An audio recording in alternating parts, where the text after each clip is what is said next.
Hi, I'm Cameron Elder, and I will be sharing my proposed May benchmarks for writing growth, along with strategies for implementation. Current data shows that 40% of students are proficient in writing skills, both the ability to convey ideas and basic grammar and mechanics.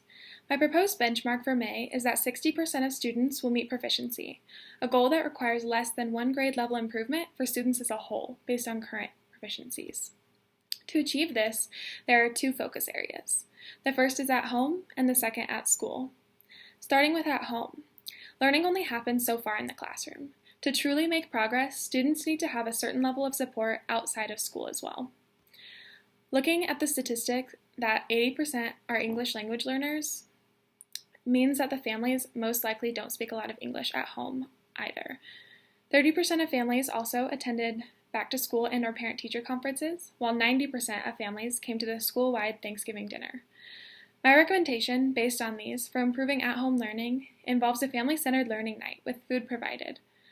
As I will touch on more later, food is a major stimulus for the brain, so will allow for greater engagement at the event, but will also gain a larger family turnout, as we saw with the Thanksgiving dinner. This event will take into consideration young siblings as well, because some faculty will be on the child care team for the evening, while others put together and deliver fun, engaging activities that would help parents as well as their students improve their English speaking abilities, and hopefully also increase their comfort with the school environment. Beyond this school-sponsored event, creating other resources for family and parent use, which recommend possible strategies for homework help and learning growth, may help students feel they are supported and challenged alongside those they live with, which can really uplift and improve their abilities. Moving on to the school portion.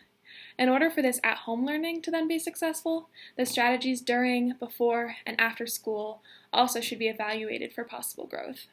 The areas in which I would recommend focusing on are before and after school help, writing integration in all subjects, and inter-student collaboration. As shown by the statistics of the students' writing levels, 40% are at or above grade level, 30% are 1 year below grade level, and 30% are more than 2 years below grade level. Using the students who are more comfortable with English reading and writing to aid their classmates would allow for the gap to work towards being closed, while not allowing the upper level or grade level students to fall back as a result.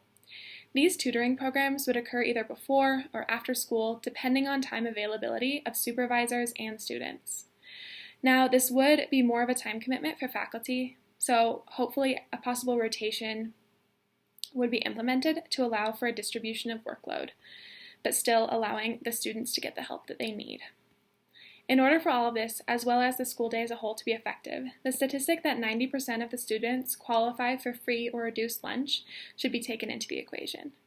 Quality nutrition is vital in proper brain development and function, and therefore cannot be overlooked as an element to address. Through educational grant funding, I believe it would be possible to also provide breakfast for students if a program is not already in place to do so, as well as snacks, to continue allowing them to be fully fed and focused during both class time and tutoring. The final aspect of improved school learning comes in implementing writing practice in all subject areas, to allow students the opportunity to constantly practice and improve their comfort and knowledge of writing.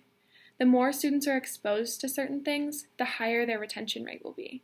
So they must be completely immersed in this writing practice during their whole school day, and not just in the language arts classroom. Working to improve both at-home and school support for students in writing in these ways will allow for the May benchmarks to be met. Thank you.